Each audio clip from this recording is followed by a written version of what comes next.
Every kid's fantasy is getting their very first car. And it was not any different for me. The only difference in my house was that your first car had to have rules. The first rule was that mom would pay for half the car and we had to pay for the second half. Another rule was that she got to choose the car. The thing with mom choosing a car is she would choose ones that were a stick shift. They had to be a stick. Your first car had to be a stick shift so you would learn how to drive it. You had to force yourself to learn to drive it.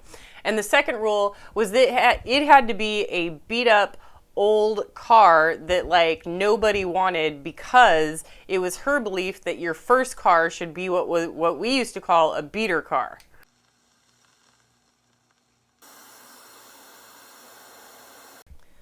So let's go ahead and get into it. What is the true cost of your car? And before I do that, go ahead and smash the like button for the YouTube algorithm. And go ahead and check out my ebook, Living on Almost Nothing, which you can get at Amazon for the price of a large cup of coffee. I will leave a link in the description below. I just Googled the price of the average new car cost, and oh my God, it is way higher than I thought. Per Google, the average cost for a new car exceeds $40,000. That is way more than I thought. But hey, it makes my video all the more better. So the average car cost is over $40,000. Oh my God. So when I was in high school, everybody had new cars except for me. I had the second worst car at my high school, and I think that the worst car belonged to a teacher. I don't think that it belonged to a student. Everybody had brand new cars. This is crazy. So $40,000 for a new car. Wow. Oh my gosh. I don't even know where to go with that. That's like almost as much as I paid for my house. Okay, so $40,000 for a new, this is just crazy. Okay, so most people are going to take out a loan for that $40,000. If you're a 16-year-old kid, I do recommend following my mother's advice, not necessarily about the stick shift, and by the way, also the roll-up windows and roll-down windows. And my car didn't have an air conditioner. It was a 1985 Honda Civic hatchback with no air conditioning. Oh my gosh. I had an 8-ball for a stick shift, and the stick shift like was up here. It was like a Pinto. It was like way up here. It went like 35 miles an hour up hills. It was my car. I loved it. I loved it. Anyway, so instead of spending $40,000 on a new car, buy yourself a house. But anyway, so you do not want to take out a loan for your first car. You want to work for your first car. I don't care if you are mowing lawns, flipping burgers at McDonald's, delivering newspapers, or doing whatever it is that you have to do to save up for your new car. So instead of $40,000, what you're going to be looking for is a used but in good mechanical condition. We don't care about what it looks like. You're going to get an $8,000 car. Now, my first car cost me $350, and my mom put in $350, so it was a $700 car, and I had to put in about $500 worth of repair work. My mom paid the other half of the repair work. Anyway, so you're going to save up your money, and you're going to get an $8,000 car. Already off the bat, you have saved $32,000. That's crazy, $32,000. So what happens to that difference of $32,000 as opposed to if you would have spent it on a car? So if you spent it on a car, here's what would have happened. So, per my car depreciation calculator, so you take your $40,000 car, and after 3 years, it's going to drop 45% of its value, bringing the value of the car down to $26,000. After 6 years, it's going to drop another 25%, bringing the value down to $19,500.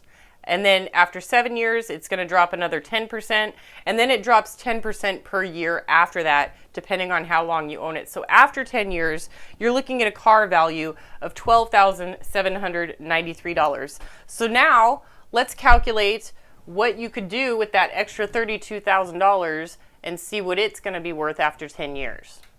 So let's go over the calculations. So let's say you take that, you already have a car, you already have an $8,000 car, so instead of buying a $40,000 Audi or truck or whatever you have, you buy a nice used car, in good mechanical condition for $8,000, leaving you a leftover of $32,000.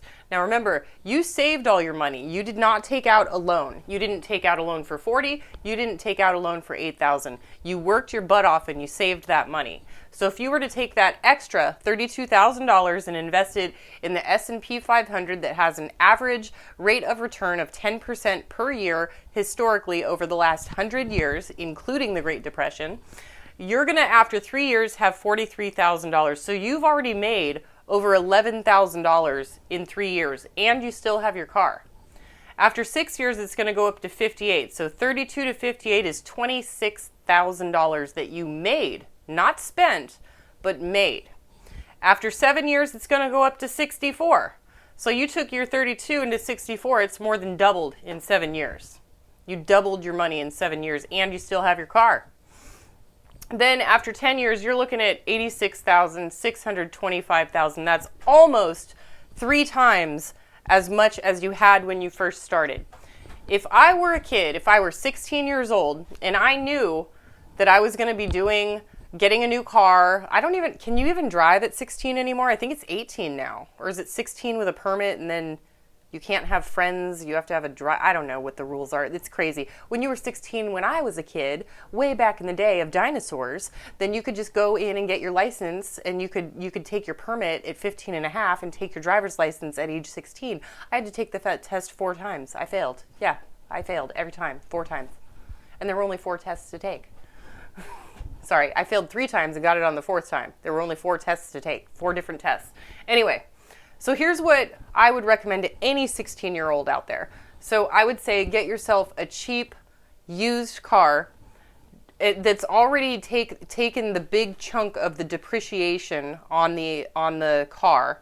So you're not paying for the depreciation from $40,000 going on down 10 years. You're only taking the depreciation on the $8,000. And more than likely, after 10 years, you're still going to be able to get that $8,000 or maybe, $5,000 or $6,000, but you're still going to get the majority of the money back because you've already paid for the depreciation. So, or the other person who owned the car paid for the depreciation and you benefited from that. That other person's going to take your $8,000 and they're going to go out and buy a $40,000 car with a $32,000 loan, and they're going to be exactly in the place that I showed you before, where they're going to lose all of that money on the depreciating asset. So this is a way to take a depreciating asset and depreciating liability, and turning it into an asset.